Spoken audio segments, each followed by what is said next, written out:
할렐루야. 예. 여러분 주님의 이름으로 축복합니다. 옆에 있는 분 축복하도록 하겠습니다. 뭐라고 축복하시느냐 하면 하나님은 밤낮을 가리지 않습니다 라고 축복하시기 바라겠습니다. 예, 축복하시죠. 예.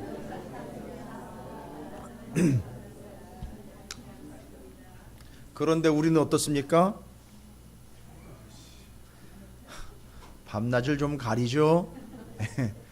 얼굴만 가리는 줄 알았더니만 밤낮을 좀 가립니다. 뭐 밤에는 이래서 좀 그렇고 낮에는 또 이래서 이렇고 좀 가리는 경향이 있어요. 근데 미안한 얘기지만 하나님은 밤낮을 가리지 않습니다. 여기 예레미야서는 정말 울면서 전해야 되는 말씀이에요. 왜냐하면 예레미야가 울면서 전했으니까요. 뭐 거리마다 만나는 사람마다 붙잡고 막 대성 통곡을 하면서 전한 거니까요. 왜요? 하나님의 말씀을 가리더라는 거예요, 백성이. 아니, 말이 됩니까? 하나님의 말씀을 가려봤더라는 거예요. 하나님의 말씀을 가려서, 죄송합니다, 지가 좋으면 받고 싫으면 집어쳐라. 예레미야를 때리고 부수고 가두고, 이게 말이 됩니까? 하나님의 말씀을 가려봤다니요. 그 결국 어떻게 됩니까? 가리워진 존재가 되어버리는 거예요. 여러분, 너무 마음을 무겁게 하실 필요는 없지만 너무 가볍게 하셔도 안 됩니다. 이 예레미야서는, 이 예레미야가 사역했던 그 시대가 너무너무 심란하고 또 너무너무 심각한 상태이기 때문에 도저히 이거는 울음이 안 나올래야 안 나올 수가 없는 상황이에요. 그러니까 하나님은 지금 예레미야를 통해서 그들의 심각성을 지적을 하고 있는 상황이고 고발을 하고 있는 상황이에요. 근데 어쨌든 간에 어떻게 됐죠? 하나님의 불은 내려진 거예요. 이거 거두시지 않습니다. 여러분이 역사를 잠깐만 아시면 뭐 다 아시는 바되지만 기원전 586년에 남유다 이스라엘은 어떻게 됐죠? 바벨론에 의해서 멸망을 당했어요. 그리고 그들이 붙잡힘을 당하여 어디로 끌려갑니까? 바벨론으로 끌려간 상태로 몇 년 동안이요? 70년 동안 포로 생활을 합니다. 그리고 그게 정권이 바뀌어요. 바벨론에 끌려왔는데 주인이 바뀌었어요. 어디로 바뀝니까? 페르시아. 성경에 이제 바사라고 그러죠. 바사로 바뀌는 거예요. 이게 이 얼마나 비참한 일인지. 그렇게 끌려가 정권이 바뀌는 두 정권을 섬겨야 됐으며 그들의 정책이 바뀔 때마다 그들에게 맞춰줘야 되는 비참한 신세가 됐습니다. 가려받은 결과예요. 그래서 가려서 섬겨야 되는 결론이 되어버린 거죠. 바벨론, 페르시아를 가려서 섬겨야 되는 결과를 맞이하게 된 겁니다. 자, 이거는 그 전 얘기예요. 이제 예레미야는 그 전에 활동했던 선지자고 멸망을 눈으로 목격했고 결국 예레미야의 마음과 심령은 어땠느냐? 망한 예루살렘을 떠나지 않고 망했지만 거기서 그래도 한 사람이라도 더 건지려고 예레미야에 남아있으려고 했어요. 그런데 어딜 남아있어? 따라와. 끌고 가버렸어요. 애굽으로. 누가 끌고 간 겁니까? 남유다 이스라엘이 바벨론에 붙어야 되나 애굽에 붙어야 되나 요걸 놓고 말도 안 되는 거예요. 지금 하나님이 다 주관하고 계셨고 하나님이 이끌어가지고 여기까지 온 건데 멸망도 하나님이 허락하신 건데 거기다 대고 애굽이냐 바벨론이냐를 놓고 저울질을 한 거예요. 그러니까 예레미야는 뭐라 했어요? 아니라고. 그거 아니라고. 애굽이 아무리 세도 애굽 지금 의지해 봐야 애굽한테 나올 게 없다고. 바벨론에 의하여 망하는 건 기정사실이라고. 이걸 받아들이고 하나님의 뜻이 무엇인지를 발견하란 말이죠. 이렇게 얘기를 했는데 저놈의 자식 저거 애굽의 앞잡이라는 거예요. 아니 바벨론의 앞잡이라는 거예요. 죄송합니다. 바벨론의 지배와 침략을 받아들이라고 얘기를 하니까 저 인간 저거 바벨론 스파이라는 거예요. 그래가지고 애굽 그 편이 되어야 된다라고 주장했던 한편에 애굽 신봉자들이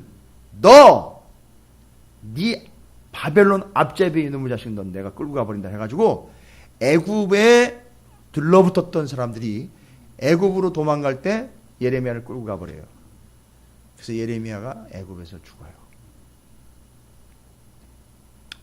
끝날까지 자기는 죽더라도 거기 남아서 단 한 사람이라도 남아있다면 그 사람이라도 구원해내려고 그렇게 애를 썼는데 예레미야는 그걸 이루지는 못했지만 하나님의 뜻만은 정확하게 전했습니다. 자, 오늘도 바로 그 정확한 하나님의 뜻 가운데 하나예요. 1절 말씀을 먼저 좀 보시면서 배경을 이해를 하시면 되는데 다른 거 아니에요. 하나님이 심판하신다는 얘기인데 1절이 심상치가 않은 말씀이 나와 있죠. 베냐민 자손들아. 여러분, 이 베냐민이 왜 언급이 됐느냐 하면 예레미야가 베냐민 지파예요. 그리고 남유다는요, 아시다시피 이스라엘은 몇 지파죠? 12지파인데 10지파가 어디로 가버렸어요? 북이스라엘로 갔고요. 그죠? 아니, 생각해보세요. 그러면 북이스라엘로 10지파 가버렸으니까 BC 722년에 북이스라엘이 누구에 의해서요? 아수르에 의해서 망했잖아요. 그럼 10지파가 와야 된 거 아니에요? 그럼 몇 지파 남은 겁니까? 달랑 2지파 남았어요. 어디요? 유다하고 베냐민이 남은 거예요. 하하. 그래가지고 이 유다라는 이름이 언제부터 불려지게 되냐면 요 유다하고 베냐민만 남아가지고선 바벨론으로 끌려간 그 족속이 유다 지파가 중심이 됐으니까 뭐라고 얘기하는 거예요? 이 사람들이 유다인 이래가지고 유대인이라는 명칭이 그때부터 나온 거예요. 자, 그런데 이 베냐민은 예레미야가 속했던 지파예요.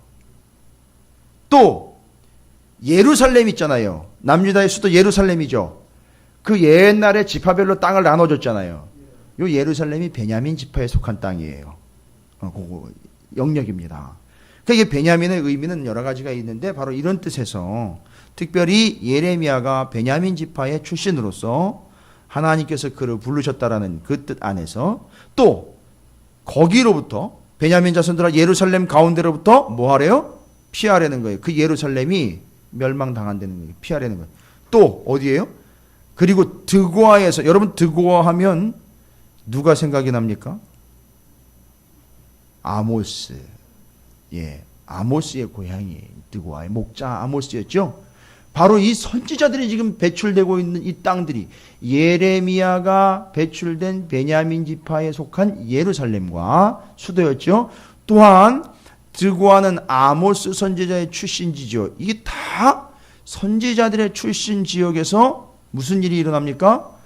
거기가 마지막 때 멸망을 당할 순간순간에 멸망을 당하면서까지도 뭐를 하는 거죠? 나팔을 불고 그 위기를 알려줘야 될 동네, 이렇게 표현을 하는 거예요, 지금.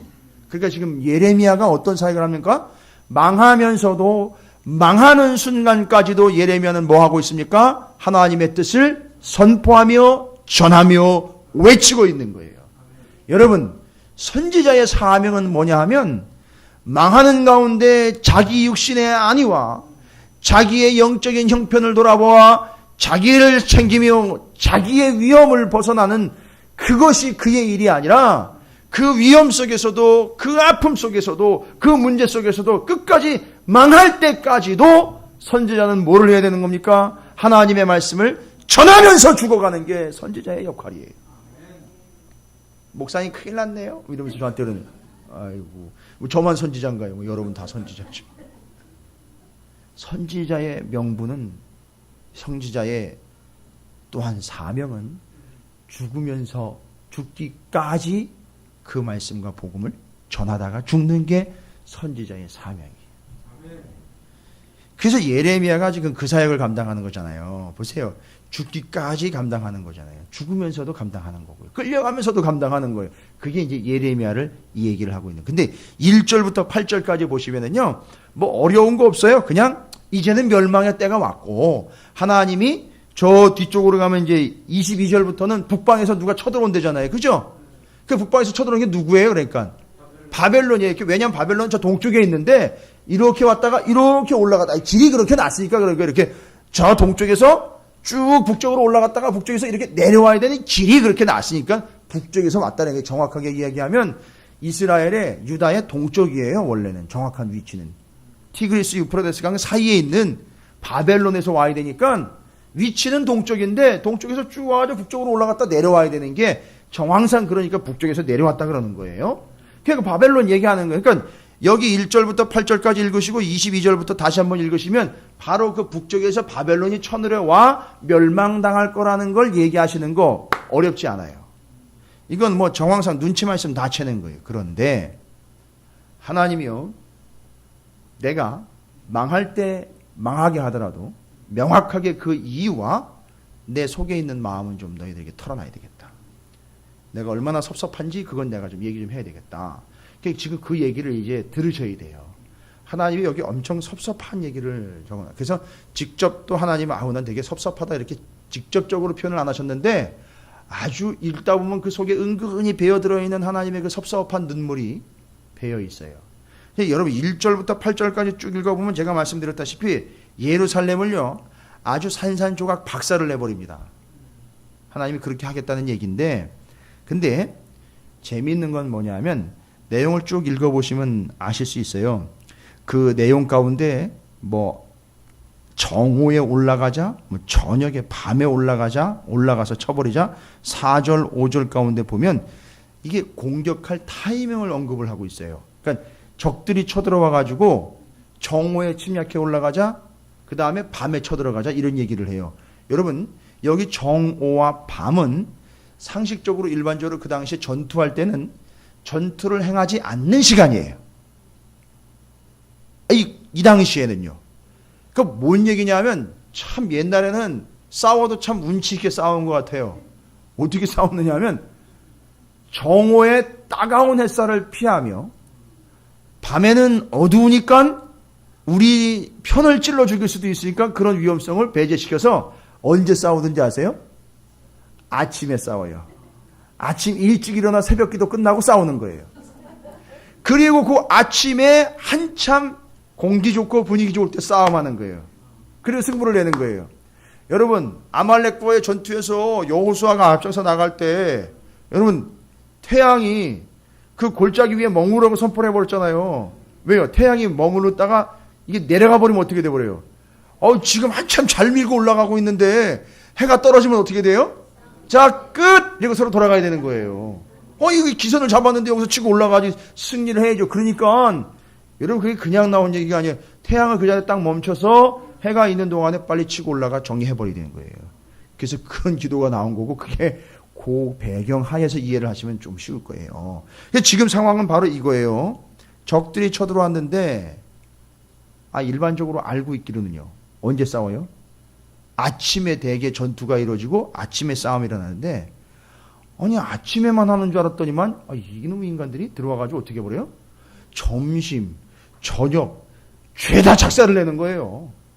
그러니까 이게 생각지도 못했던 게 아침이면 끝나고 정오나 저녁 때는 좀 숨을 돌릴 수 있을까 했는데 이게 아니라 아침, 점심, 저녁 숨 돌릴 틈이 없이 쳐들어와가지고 아주 작사를 내놓는데 예루살렘이요, 유다가 정신을 못 차리는 거예요. 생각했을 땐 이게 이럴 리가 없는데 일반적으로 이러진 않았는데 이래버리는 거예요. 그러니까 여기 표현대로 이야기하자면 1절부터 8절까지는 멸망시키는 하나님의 그 스타일을 보시는 게 아니라 하나님이 얼마나 심각하게 이들을 멸망하는지 아침, 점심, 저녁 가릴 거 없이 하루 종일 아침, 점심, 저녁 시간 가리지 않고 줄창 아주 날구장창 예루살렘과 이스라엘이 뭐하게 만들어버렸어요? 파멸되게 심판받게 만들어 북이스라엘로부터 바벨론이 아침, 점심, 저녁 쉴 새 없이 몰아붙이는 거, 이걸 당해야 된다는 거예요. 여러분 이거 안 겪어보면 몰라요. 싸워서 죽는 것도 싸워서 죽는 거니 피를 말리는 거 아닙니까? 아침, 점심, 저녁으로 숨 돌릴 틈도 없이 밥 먹을 틈도 없이 물 마실 틈도 없이 돌아서면 쳐들어오고 돌아서면 쳐들어오는 거예요. 여러분 이거 우습게 보면 안 됩니다. 하나님이 지금 예루살렘에 이런 심판을 계획 중이라는 거예요. 여러분 이 심판이 예루살렘에만 임하는 심판일까요? 아니요. 우리에게도 임할 수 있는 심판이에요.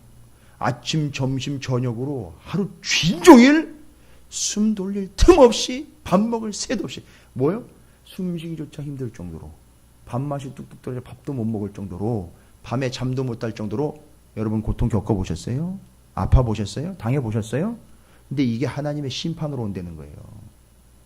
숨 돌릴 틈도 없이 밥 먹을 새도 없이 잠도 못 잘 정도로 하나님의 심판이 임하는데 이게 얼마나 심각한지 여러분 이러다 며칠이면 끝나요. 요렇게 며칠만 하면 손 들고 나와버려요. 작살나버립니다. 그렇지 않겠습니까? 그죠? 그런데 이런 심각한 문제를 그냥 넘어가면 안 되는 게 뭐냐면 보세요. 아침, 점심, 저녁 때를 가리지 않고 하나님의 심판의 손길을 계속 찔러대는데 이유가 뭘까요? 아침만 해도 엄청난 타격일 텐데 틈이 없어요. 빼꼼한 틈이 없어요. 아침, 점심, 저녁으로 계속 당해야 돼요. 이유가 뭘까요? 그건 아침, 점심, 저녁으로 하나님이 심판하시는 이유는 아침, 점심, 저녁으로 그들의 행동에 이유가 있어요. 여러분 오늘 새벽에 데살로니가전서 5장 16절부터 18절 말씀까지 해서 이제 데살로니가 전서를 마무리를 했는데 여기 오신 분들은 꼭 데살로니가전서 5장 16절부터 18절 말씀을 정확하게 제가 오늘 아침에 새벽 기도를 거의 한 40분 정도 된 것 같아요. 말씀만 그렇게 길게 했는데 오늘 새벽에 오신 분들은 오랜 시간 말씀을 붙잡고 계셨었는데 그 말씀을 꼭 들어보세요. 그래서 하나님이 항상 기뻐하라, 쉬지 말고 기도하라, 범사에 감사하라 이 세 가지 명령을 반드시 정리하고 넘어가세요. 그냥 대충 뭐 그런가 보다 이렇게 넘어가지 마시고 그걸 반드시 들으셔서 정리를 하셔요. 그렇게 들은 분들에게는 놀라운 은혜가 임할 줄로 믿습니다. 우리 홈페이지에 들어가서 들으시면 다 되니까 올라갔죠? 오늘 거. 그러면 들으시면 정리가 될 거고요. 제가 왜 이 말씀을 드리냐면 지금 아침, 점심, 저녁이에요. 그죠? 그러면 뭐 아침 때 잠깐, 점심 때 잠깐, 저녁 때 잠깐이 아니라 이건 뭔 얘기예요? 하루 종일. 하루 종일이에요. 그런데 신약 성경의 데살로니가전서 5장 16절부터 18절 보니까 거기 뭐라고 나오냐면 그리스도인들인 데살로니가 교회 성들이지만 뭐래요? 항상 기뻐하라. 쉬지 말고 기도하라. 또 일부분이 아니라 모든 것 전부 범사에 뭐하라? 감사하라. 요걸로 설명을 드리면 이놈의 이스라엘 남유다 이 백성들은 항상 기뻐하라. 쉬지 말고 기도하라. 범사에 전부 감사하라. 요걸 아주 철저하게 아그작 씹어가지고 다 어겨버린 거예요. 이해가 되셔요? 항상 기뻐하라 했잖아요. 그러면 하루 종일 뭐하라? 기뻐하라. 쉬지 말고 기도하라 그러면 하루 종일 기도하라. 범사 일부분이 아니라 하루 주인종일 이루어진 모든 일들 뭐하래요? 감사하라. 이건데 이 예루살렘 거민들은 뭐 한 거예요? 하루 종일 기쁨은 뭐 기쁨이에요. 하루 종일 기도는 뭔 기도예요. 범사는 뭔 범사예요. 감사할 것만 똑 띄어가지고 그거 때문에 요렇게 이해가 되십니까? 그러니까 하루 주인종을 아침, 점심, 저녁 가릴 것이 하나님 계속 공격하는 이유는 그들이 하루 종일 뭐 한 거예요? 기뻐하기는 뭘 기뻐합니까? 말씀대로 살기는 뭘 말씀대로 살아요? 범사에 감사하기는 뭔 감사가 있어요? 하루 종일 뭐 쉬지 않고 기도는 뭔 기도예요? 하루 종일이 아니라 단 하루에 한 번도 기도 제대로 해본 적이 없고 단 하루에 한 건도 하나님께 제대로 감사해 본 적이 없고 단 하루에 한순간도 기뻐해 본 적이 없다는 거예요.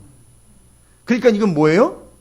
하루 종일 원망, 하루 종일 분평, 하루 종일 기도 말고 다른 거, 하루 종일 범사에 감사하기는커녕 이 환경과 여건 때문에 불평과 원망만 하루 종일 이어졌던 거예요.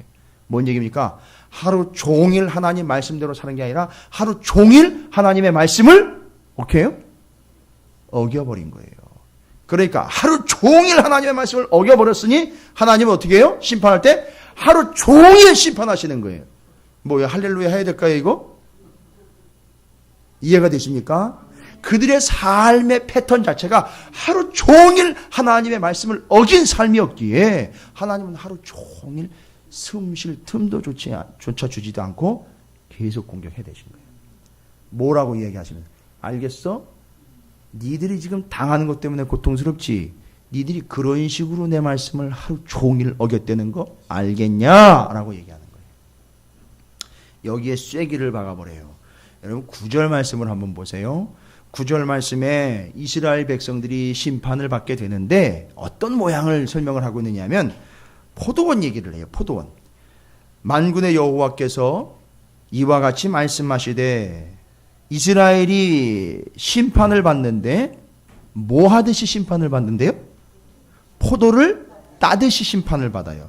그런데 그들이 이스라엘의 남은 자를 그들은 침략한 자들이에요. 침략한 자들이 이스라엘의 남은 자를 뭐하여? 말갛게 주우리라. 이 말갛게 주우리라는 얘기는 아주 깨끗하게 청정하게 이런 개념이 아니에요. 아예 남음이 없이 아주 깨끗하게 눈에 뭐 띄는 거 남은 거 하나 없이 싹 다 어떻게 버린다는 거예요? 죄다 긁어서 따버린다는 거예요. 그렇듯이 남유다 이스라엘 어떻게 한다고요? 한 사람도 남음이 없이 싹을 다 짓밟아 버린다는 얘기예요. 죄다 작살내 버린다는 얘기예요. 그리고 뒤에 나오죠. 너는 포도 따는 자처럼 내 손에 광주를 자주자주 놀리라 하시나니. 보여주려는 거예요. 실제로 이런 식이 된다. 이런 식이 된다는 걸 보여주는데 포도나무 가지를 보니까 포도나무가 하나도 안 남아 있어요. 싹 다 떠버렸어요.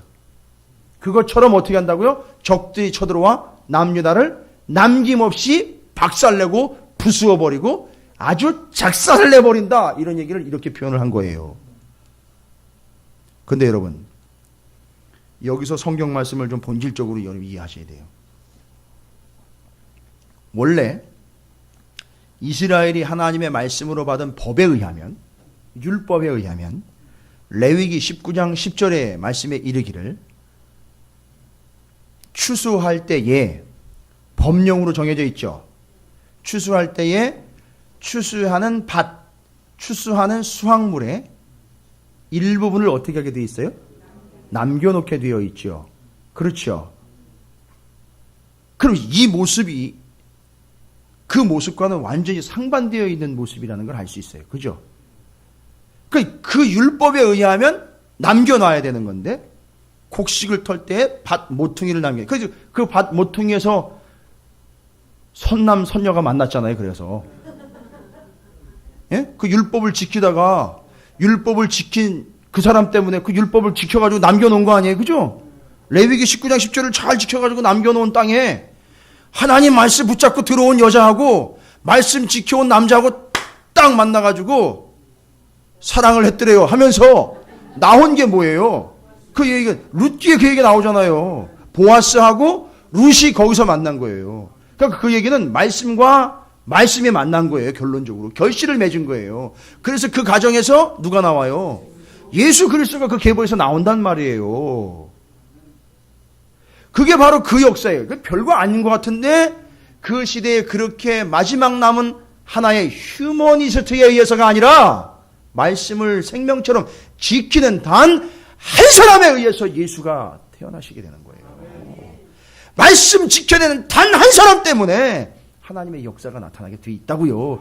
그런데 이스라엘은 단 한 놈도 그렇게 말씀을 지키는 놈이 없다는 얘기예요. 그걸 어떻게 표현한 거예요? 반드시 남겨놨어야 되는데 남겨놓지 않고 이스라엘이 어떤 처지가 되어버렸어요? 싹 다 버리는 처지가 되어버린 거예요. 작살이 나버린 거예요. 이유는요. 너희들이 돌아보면 결국은 그 레위기 19장 10절 말씀을 단 한 놈도 지킨 놈이 없다는 거예요. 그러니까 너희 신세는 어떻게 된다? 그런 신세가 된다. 너희가 지키지 않은 바 그 말씀 그대로 너희 신세도 그렇게 지키지 않은 모양새로 그대로 포도나무에 포도 하나 한 알갱이 남김없이 싹 따가지고 말갛게 돼버린 것처럼 너희도 그런 신세가 될 거다. 이유는 여러분 하나님 치사한 분 아니에요. 하나님 그렇다고 너무 서운하게 너무 섭섭해가지고 그런 식으로 되갚으시면 어떻게 아니요. 말씀을 지키지 않은 결과를 얘기하는 거예요 지금. 그래서 이 남유다 이스라엘 그 어느 사람들도 말씀 그대로 남겨놓거나 수확물의 일부를 남겨놔서 어려운 사람들이 가져가라고 챙겨가라고 이 말씀 레위기 19장 10절 이 한 절마저도 제대로 지킨 사람이 단 한 사람도 없기 때문에 모든 사람이 다 포도 알갱이 신세 가져가지고 다 따가지고 챙겨가는 그런 신세를 면치 못하게 되었다라는 걸 얘기를 하는 거예요. 그리고 두 가지만 엮고 결론을 내보자고요. 남유다 이스라엘이 어떤 삶을 살았느냐 이거예요. 아침, 점심, 저녁 하루 종일 뭐 하면서 사는 겁니까? 하나님의 말씀을 어기면서 사는 거예요. 그렇죠? 그 다음에 그들이 마지막 때 심판당하는 모습을 보니까 결국 그들이 어떻게 살아왔다는 거죠? 단 하나의 하나님 말씀, 단 한 구절의 하나님 말씀도 어떻게 되는 거예요? 지키지 않았다라는 결론이 나오는 거예요. 뭔 변명이 여기 더 필요하겠습니까? 아니 뭔 변명이 있겠어요 여기에. 하루 종일 말씀을 어기며 살았어요. 단 한 구절의 말씀도 지키지 않으며 살았어요. 그 결과가 어떻게 된 거라고요? 하루 종일 하나님의 심판이 임하는 거예요. 단 한 구절 어겼다고 하는데 아니요. 단 한 구절마저도 지키지 않은 결과는 그를 단 한 명도 남지 않은 비참한 결과로 심판이 임하게 되었다는 거예요. 여러분, 제가 괜히 여러분 겁주려고 말씀드리는 게 아니에요. 이게 하나님의 말씀을 어찌 받는지에 대한 결과요, 결론이라는 얘기예요. 예레미야가 사적인 감정이나 하나님의 사적인 이유를 들어가지고 얘기하시는 게 아니라 너희들의 내 말씀에 대한 반응 결과 이거다라고 얘기하시는 거예요. 이걸 근데 이렇게 보지를 못해요. 이 말씀, 그 말씀이 그런 결과로 이스라엘이 그런 식으로 하나님의 말씀을 대했다라는 걸 이렇게 보지를 못하고 있어요. 그냥 단순히 하나님이 열받아가지고 하나님 우상숭배한 결과로 이렇게 되었다는 게 단순히 그냥 두리뭉실 넘어가는데 하나하나를 요목조목 하나님이 따져가면서 얘기를 하시는 거예요. 아야 소리를 못하는 거예요. 왜 제가 이 이야기를 드리느냐 하면 명확하게 하나님이 그 뒤에 섭섭한 하나님의 말씀을 이야기해요. 여호와의 말씀이니라, 여호와의 말씀이니라, 하나님이 말씀하셨더라, 하나님이 말씀하시느니라 이렇게 얘기했잖아요. 계속 지금까지. 앞으로도 계속 이렇게 얘기해요. 그런데 10절을 보세요. 하나님이 치사해가지고 옛날 것 들춰내면서 그렇게 꽁해가지고 말씀하시는 게 아니라는 걸 알 수 있어요. 10절에 보면 전 이거 보면서 놀랐어요. 예. 이 남유다 이스라엘이 개판이었구나. 엉망이었구나 진짜. 10절 보니까 내가 누구에게 말하며 누구에게 경책하여 듣게 할꼬. 보라 그 귀가 할례를 받지 못하였으므로 뭐래요? 듣지 못하는도다. 보라 여호와의 말씀을 그들이 자신들에게 뭘로 여겼대요? 욕으로 여기고 또 그들이 뭐 했대요? 즐겨하지 아니하니. 여러분 항상 기뻐하라. 쉬지 말고 기도하라. 보험사에 감사하라. 늘 떠올리십시오. 근데 여기 보니까 그 하나님의 말씀에 대해서 이들이 남유다 이스라엘이 어떤 자세로 받았는지 딱 두 가지로 10절 뒷부분에 그들이 말갛게 따버린 포도 신세. 하루 종일 아침 점심 저녁으로 당해야 되는 신세가 된 이유가 여기 나와 있어요. 어떻게 됐대요? 하나님이 말씀을 하셨잖아요. 그죠? 말씀을 전했잖아요. 근데 그 말씀을 어떻게 받았대요? 일단 욕으로 여겼어요. 첫 번째 기억해 두세요. 욕으로 여겼대요. 두 번째는 어떻게 했대요? 즐겨하지 아니했대요. 여러분 이건 했다는 거예요? 안 했다는 거예요? 그래서 안 했다는 거예요. 어느 정도로 안 했다는 거죠? 어느 정도로 안 했다는 거예요? 얘기 드렸잖아요 앞에. 하루 종일 안 했고 또 그러니까 단 한 구절도 지키지도 않은 거예요. 이거 얘기하는 겁니다. 이 예레미야 6장을요. 물론 이렇게 이제 자세하게 할 기회가 없으니까 접하실 수도 없지만 그동안에 우리는 예레미야라는 선지자라는 그런 개념과 역할에만 넘어가다 보니까 이 하나님이 심각하게 구절구절 박아놓으신 하나님의 마음과 이 심각성을 한 번도 제대로 파헤쳐지지 못하고 그냥 넘어가 버렸단 말이에요. 근데 하나님이 지금 정확하게 얘기하는 거예요. 하나님의 말씀을 욕으로 여겼대요. 욕으로. 말이 됩니까 여러분? 게다가 하나님의 말씀을 즐겨하지 않았대요. 와 이거 끝난 거 아니면 뭐 여기서 더 이상 뭔 얘기를 해요? 여기서 뭔 얘기를 합니까? 여러분 욕으로 여겼다라는 말은요. 히브리어로 헤르파라고 그래요. 헤르파. 한번 따라해 보세요. 헤르파. 헤르파라고 하는데 이 말의 뜻은 뭐냐면 욕으로 여겼다는 얘기는 일단 여러분 보시기에 쉽게 하나님의 말씀을 전하면 일단 뭐 했다는 거예요? 누굴 통해서 전했겠어요? 예레미야를 통해서, 선지자를 통해서 전했죠. 그러면 전하면 그걸 받는 사람들이 어떻게 되는 거예요? 침 한 번 탁 뱉고 욕 한 번 쫙 해주는 거예요. 상상해 가셔요? 뭔 얘기냐면 이게 어디서 이따위 망발을 여기가 감히 어디라고 이렇게 얘기를 하는 거예요. 하나님의 말씀을 전하는데 아니 어떻게 그딴 얘기를 감히 여기에서 우리한테 이런 식으로 받아들이는 거예요. 그래서 욕했다, 욕으로 여겼다. 그게 진정한 그 속에 있는 뜻을 이제 풀어드리면 책망했다. 제 1차적인 의미가 하나님의 말씀을 책망을 했대요. 여러분 말이 됩니까? 별로 심각하게 받아들이지 않는데 오히려 그러니까 어떻게 되는 거예요? 하나님의 말씀이 오히려 우리를 어떻게 해야 돼요? 책망을 해야 되는데 이 사람들은 하나님의 말씀을 어떻게 해요? 책망을 해버려요. 그런 말씀이 어디 있냐고.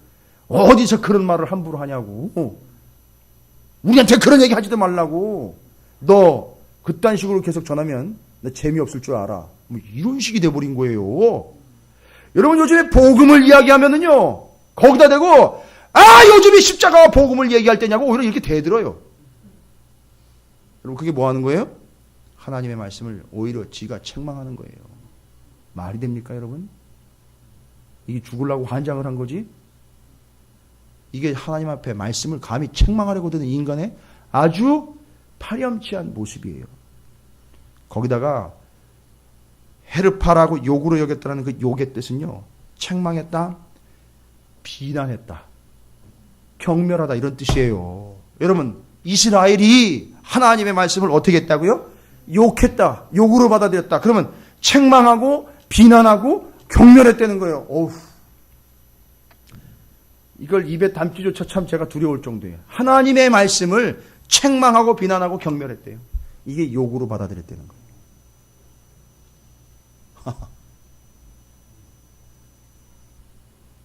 저는 그런 의미에서 참 감사해요. 절대 욕으로 받으시는 분이 없으니 얼마나 감사한지요. 지금도 욕으로 받아들이는 이들이 다른 교회는 있어요. 수많은 교회들이 그런 사람들이 있어요. 욕으로 받아들이고 그래서 그걸 책망하고 비난하고 하나님의 말씀을 책망하고 비난하고 경멸하고 있어요. 요즘 세상에 그런 말이 어디 통하냐고. 요즘 세상에 그런 말이 어디 통하니? 요즘 세상에 그런 복음이 어디 통하니요? 그래서 요즘 세상은 망합니다. 그래서 여기 오늘 말씀처럼 맑게 오늘 말씀처럼 하루 종일 하나님이 치시는 거예요. 그래서 첫 번째 말씀을 욕으로 여겼어요.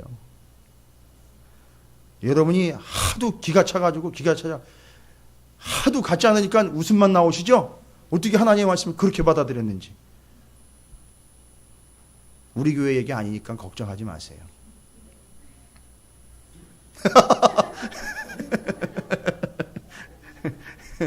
한숨이 저절로 나오시죠? 그 다음에 두 번째는요. 하나님의 말씀을 뭐하지 않았다? 즐겨하지 않았다.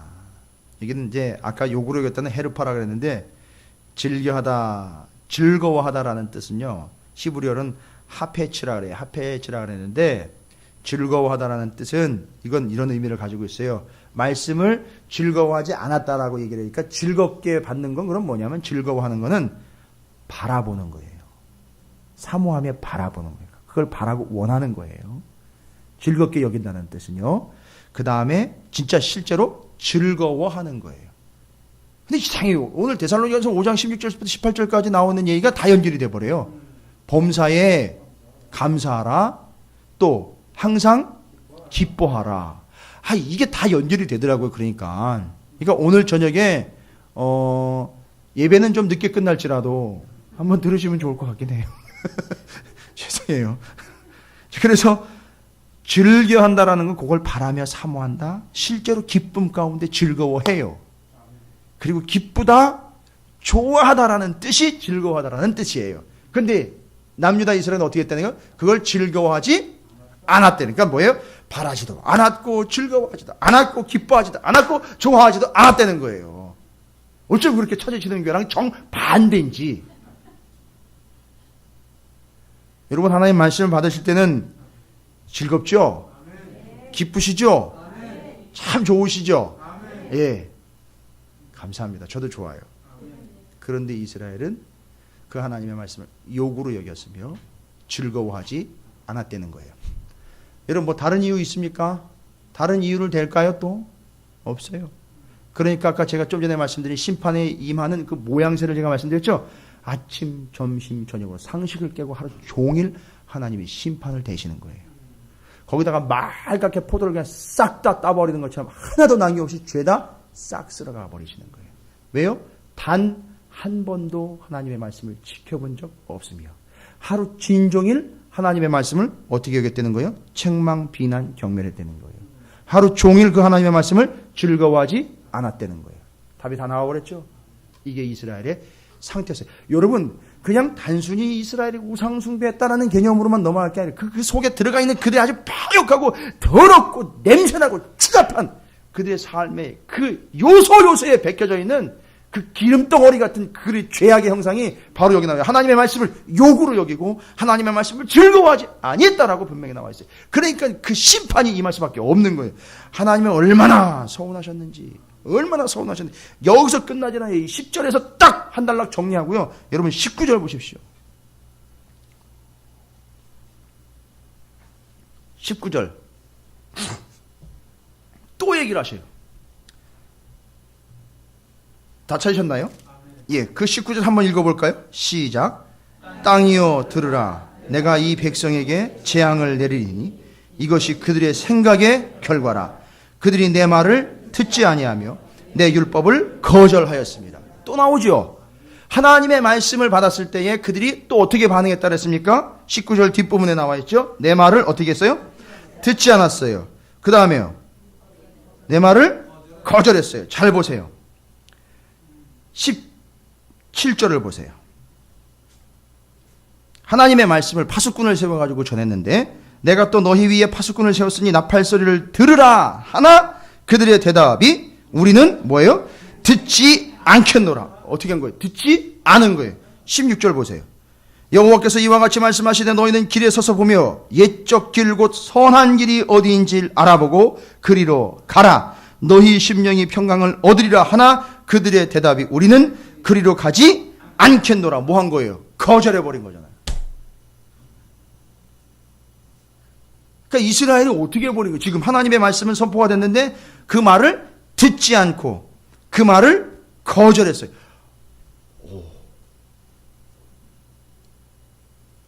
물론 좀 이제 요즘으로 치면 성도님 예배도 좀 잘 나오시고 기도 시간도 좀 잘 나오셔서 열심히 신앙생활 하시면 하나님의 말씀이 깨달아지는 순간부터 어마어마한 경지가 열릴 것이고 하나님의 놀라운 역사를 경험하게 될 겁니다. 하면 뭐 그 정도는 듣지 않고 좀 거절할 수도 있어요. 예?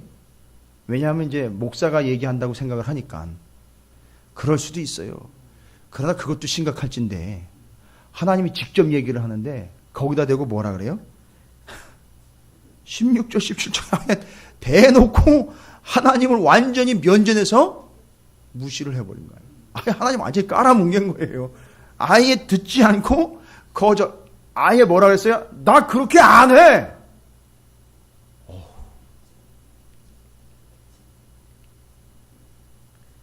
우리는 그리로 가지 않겠다. 우리는 듣지 않겠다. 와. 그래서 잘 보세요. 19절. 땅이여 들으라 내가 이 백성에게 뭘 내려요? 재앙을 내리니 요 재앙, 요 심판이 뭐의 결과예요?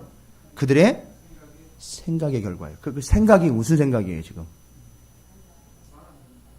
그러니까요. 지금 제가 다 얘기 드린 거예요. 그 말씀에 대한 생각이잖아요. 그죠? 그러면 총 몇 개 나왔는지 아시죠? 총 몇 가지가 나왔는지 아시죠? 말씀에 대해서.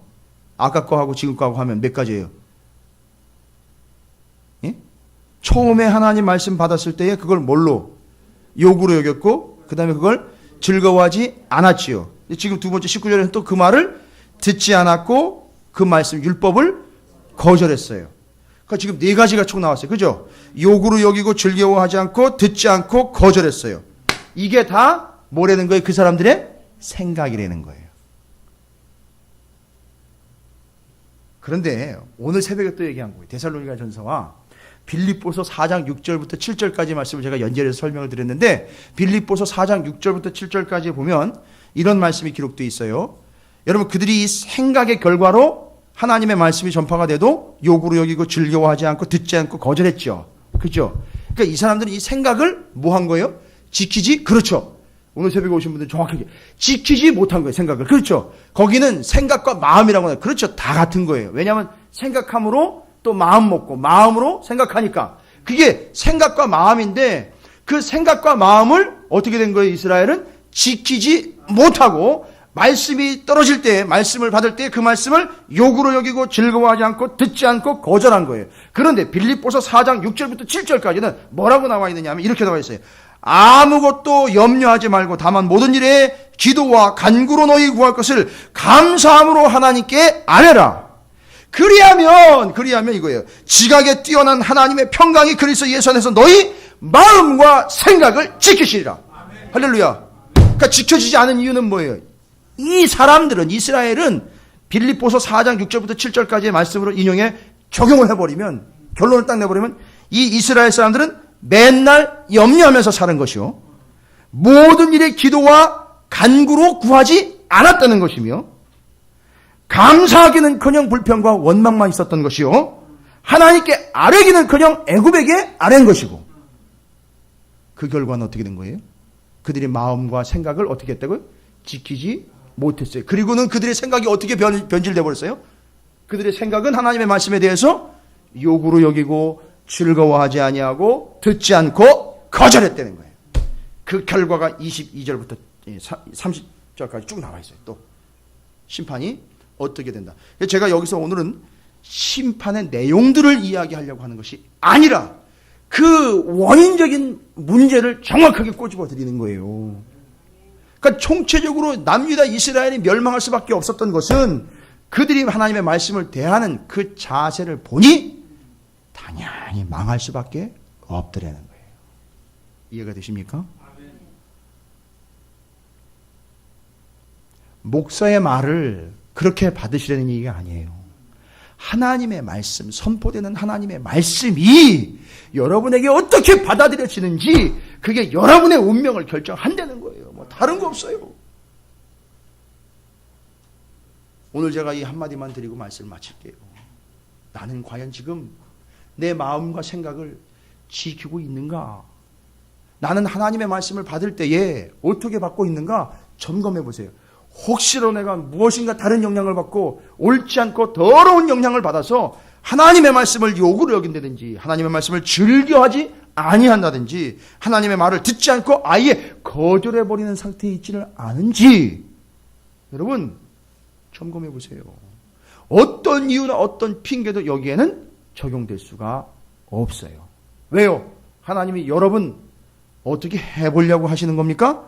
아니요. 여러분을 구원 얻게 하시려고 하는 아주 눈물 나며 처절한 하나님의 몸부림이 하나님의 말씀인 거예요.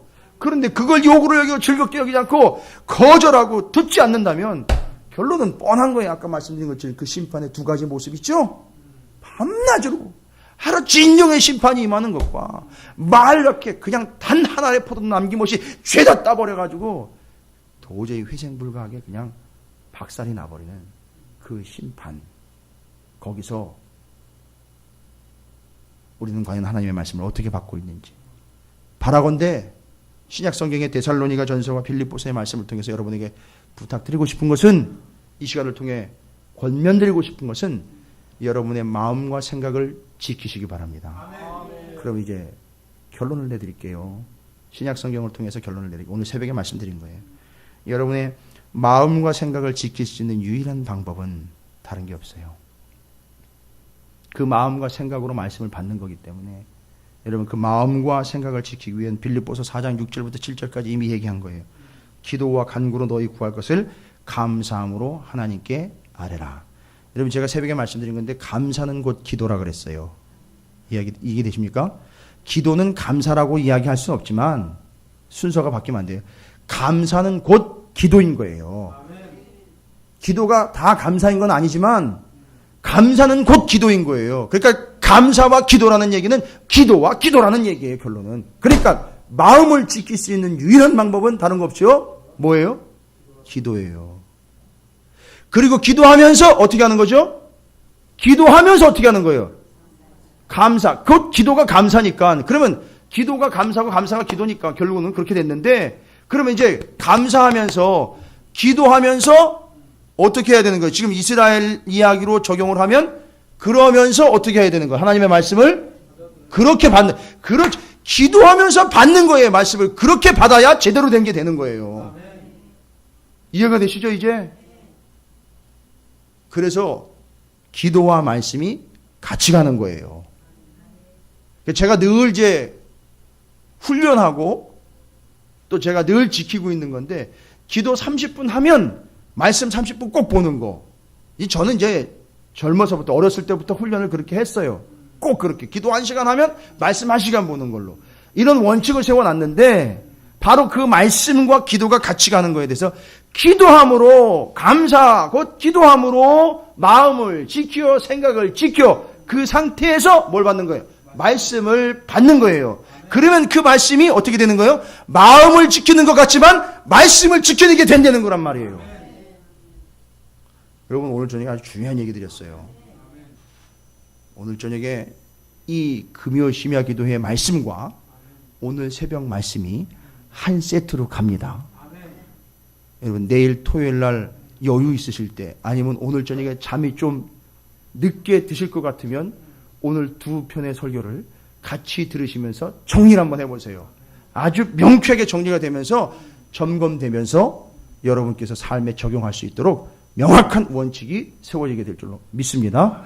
그래서 우리는 하나님의 말씀을 이스라엘처럼 받는 것이 아니라 기도와 감사와 간구로 우리의 마음과 생각을 지켜 그 말씀을 받아, 그 말씀이 곧 하나님의 말씀인 것이 우리가 온전히 이루어져 생각을 지킴이 하나님의 말씀을 지킴으로 직결되어 연결되어 말씀의 열매를 맺는 온전한 삶이 되시기를 주님의 이름으로 축원을 드립니다.